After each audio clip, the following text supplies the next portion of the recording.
everyone, I'm back, and this time with an Astra Tactica video. Yeah, I know, I promised this video long ago, about army building. And I was thinking, I had many ideas, thoughts, how should I make this video? I had many ideas, but I went with this one. In last week, we had a tournament here, where 1500 points armies matched against each other. I also competed on this event, and I decided that we are going to check out the 2 undefeated armies. I also made interviews with each of these players. Well, in reality, I made interview with only one of them, because the other one was me. And now we are going to check out these armies, how do they work, what was the plan, and I already spoiled how do they competed. From one of these 2 armies, one of them was an Iron Hands army. And I just happen to know someone who is interested in Iron Hands. So we will start with this one. Also, I will add some comments from the owner of this army, and I ask some questions from him, which will be after the army review. The name of the player of the Iron Hands army is Csaba. He is from Budapest and he is a really good gamer, or general. I asked him a few questions and he gave me really great and tactical answers that I'm trying to share with you. First of all, I asked Csaba what was the main idea of his army. He said there was a small core and he wanted to build on it. The basics was 2 5-man Desolation Squad and a Primaries Lieutenant, mostly because he wanted to try out this unit. And this one is amazing in Iron Hands. Why are they so great in Iron Hands? Because of the Iron Hands special doctrine, the Devastation one. For this unit, all of their weapons are heavy, some of them are indirect, and some of them are direct, but hitting really hard. And in Iron Hands, when you are in the Devastation doctrine, you can reroll the hit rolls of 1 with heavy weapons. And you don't suffer the penalty for moving with heavy weapons, and get +1 to your armor penetration with heavy weapons, as all the Space Marines do. Okay, so you have a really good unit that's shooting well, can reroll hit rolls of 1, and with the Lieutenant, you have the ability to reroll wound rolls of 1. So 2 relatively safe units with really great weaponry and long range. This was the core idea. After that, Csaba looked at the Iron Hands and checked on the rules what other units are really great for them. The answer was Dreadnoughts, especially the Primaries ones. He took 1 Brutalis and 1 Redemptor Dreadnought. The Brutalist one is melee-oriented, while the Redemptor one is shooting, but he can also pack a punch, if needed. Here I would like to add Csaba's opinion. If you like to play a list something like that, and you're thinking on the Dreadnoughts, 2 Brutalists can be okay, but you shouldn't take more than 1 Redemptor, because for now what this army lacks is melee, and the Dreadnoughts can solve this issue for you. Okay, so this was the core. The Lieutenant, 2 Desolation Squad, 1 Redemptor and 1 Brutalist Dreadnought. You can check on their equipments on the screen. Okay, if this was the core, what are these other units? After this, every unit that you take is personal preference. As you can see, he took many great things. But why he took these? Well, let's check on the easiest, the Infiltrators. He took the Infiltrators because they have the Healy's Gauntlet, which makes them more survivable, and you can add more survivability with the Iron Hands, 6+ Feel No Pain, so they are really survivable too. Other than this, you can use their 4-wall deployment. Other than this, they have a really great deep strike denial, so they are really great against armies like Genestealer cults or things like that. And last but not least, because they are much more survivable than they seems, Csaba usually use them as baits. Put them aggressively in cover, but on the midfield. Usually they ate up a lot of firepower and lose only 1 or 2 guys. So they worked really fine. Other than this, Csaba took 1 unit of Eradicators with heavy melter rifles and with the multi-melter. Why? Because they can come in and they can delete something really easily. And with the Iron Hands trait, they doesn't suffer the penalty for moving with heavy weapons, and they are also able to reroll the hit rolls of 1. So they are really self-reliant unit. They come in from reserves, see a really heavy target, and usually delete it in 1 round of shooting. Csaba also took a unit of Eliminators with bolt sniper rifles and Instigator bolt carbine on the Sergeant, so they have a bit more mobility. But also, they have a versatile shooting, so they can help out where they are needed. Their weapons are also heavy, so moving and shooting wasn't an issue. Why not Null Fussils? I asked Csaba. He said because he had so many anti-tank weaponry that he doesn't need more. But also these bolt sniper rifles put a little pressure on the characters, especially on the lighter ones, like Eldar series or Cadian commanders or things like that. Okay, other than this, he took 2 primary stack marines, one of them with the Warlord trait and the Relic. The Warlord trait was targeting protocols, and the Relic was Ironstone. This one was to buff the Repulsor tank. With the Ironstone relic, that is a specific Iron Hands relic, he can give a little bit more survivability to the tank, but he can also repair it in every turn. And with the targeting protocol, he could make those less cannons and less talents with a D6 damage while damaging more reliably with the rerolls. And this primary stack marine was specifically to buff the Repulsor tank, because the Iron Stone is not cumulative with the Dreadnought's -1 damage buff. This was the army. The Iron Hands won all 3 of their games. The first one was against the Sisters of Battle, the second one is against Necrons, and the third one is against Craftworld Eldari. Okay, but the real question is, was it fun to play? Csaba said, for me, yes, obviously. For my opponents, well, I hope so. No. The fun factor of this army was 9 out of 10, which is really great.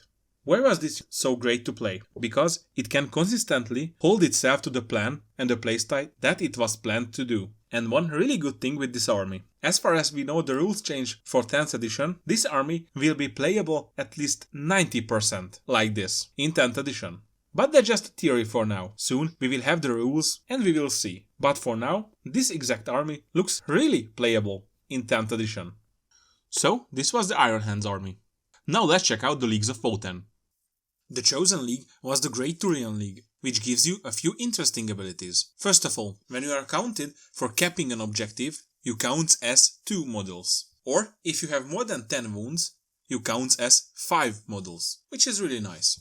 The second part, every time when you are shooting or fighting in melee, you can reroll 1 hit or 1 wound roll. And the last one, when you are shooting at an enemy that has a grudge token, you can count them as if they would have 1 more. So in case of 1, they count as they have 2. If they have 2, you can count them as if they have 3, which boosts your damage really greatly. Okay, let's go through the units. First one, Uther the Destined, named character that can give out buffing auras. He has a nice melee weapon, okay-ish shooting, can give reroll to other units, but his greatest ability is when a unit nearby makes a hit, wound, save or damage roll, you can change it to a 6, once per battle turn.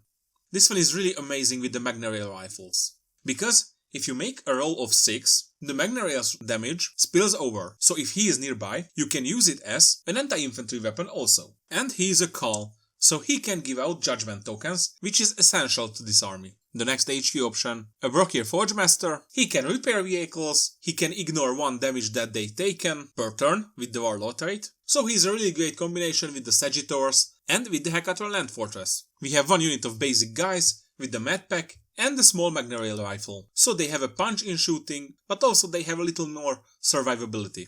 Let's go through to the fast attack option. 3 units of Hardcore Pioneers. Really fast units that can move before the game starts, so you can either put them back into cover or you can send them forward depending on if you start or if you are going second. They have a lot of shooting and with their mobility you can cap easily objectives because they are objective secured or even use them as screen. Okay, the next one, Sagittars. These are small transports with okayish weaponry. This is what Razorback should have been. They are really fast, they have versatile weaponry, and with them you can split the Heartkin Warrior squads into 2 5-man squad, which helps you cover more ground and have more presence on the board, which is the weakness of this army. The Sagittars got upgraded with the missile launchers. Okay, let's go to the heavy weapon option, Brokir Thunderkin with Graviton Blast Cannons. Slow guys with really great blast weaponry, so good against big hordes, or they can be good against anything that has judgment tokens on it. They have D6 shots, which is a little bit unreliable if you are not shooting at big units, but you can spike it also and can delete a tank,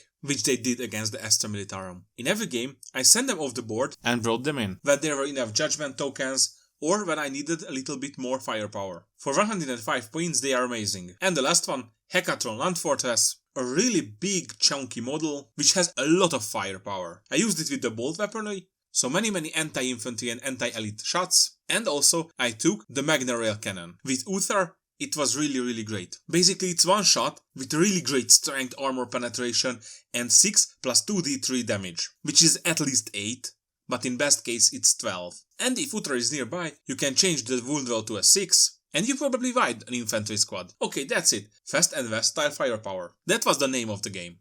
The biggest thing was that I had to be aggressive with the bikers and the Sagittars. Usually I kept a unit of bikes and at least 1 Sagittar near to the Hecatron Land Fortress to block the enemy charges, but used all of the units aggressively. So the Sagittars and at least 2 units of bikers was in front of the Hecatron Land Fortress, while the 2 character and at least 1 of the Heartkin Warrior squads, or half squads, was protecting it from behind. This worked really well. With the bikes, I shot down the units that could have a chance to charge at the Hecatron, or at least block their path. Take up a good spot on the midfield, and then I started blasting with everything. Usually that was the plan. You have had to choose your targets really well, but other than that, if you reached the middle ground, you held a really great position, and you could only lose it if the enemy had enough firepower to take down the Hackathon, or you screw up somehow the target priority, which thankfully in this case I did not. Was the Wotan army fun to play? Well, let me tell you that yes, it was, although it was somewhat hard to play. Because of your short range, and with almost next to no melee, except maybe the characters. It was a really different playstyle that I usually play, but it was fun.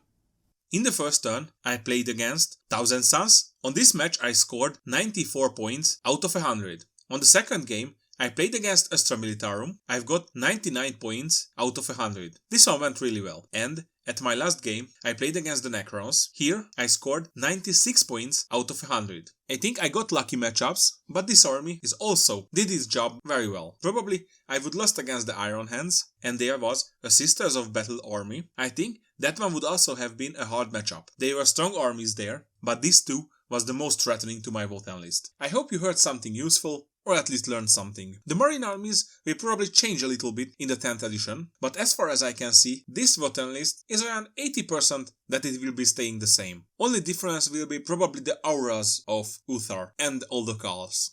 Okay, thank you for listening, and I would like to ask something from you. Please tell me in the comment section which type of review that you preferred. The one with the Iron Hands, when we checked on the army building, the core of the army, what was the idea, or on the other type, which we did with the Wotan, where we check out the army, what each unit can do, and at the end, I tell you, how did I played it, or how did the player played it, what was the usual strategy, and things like that you heard.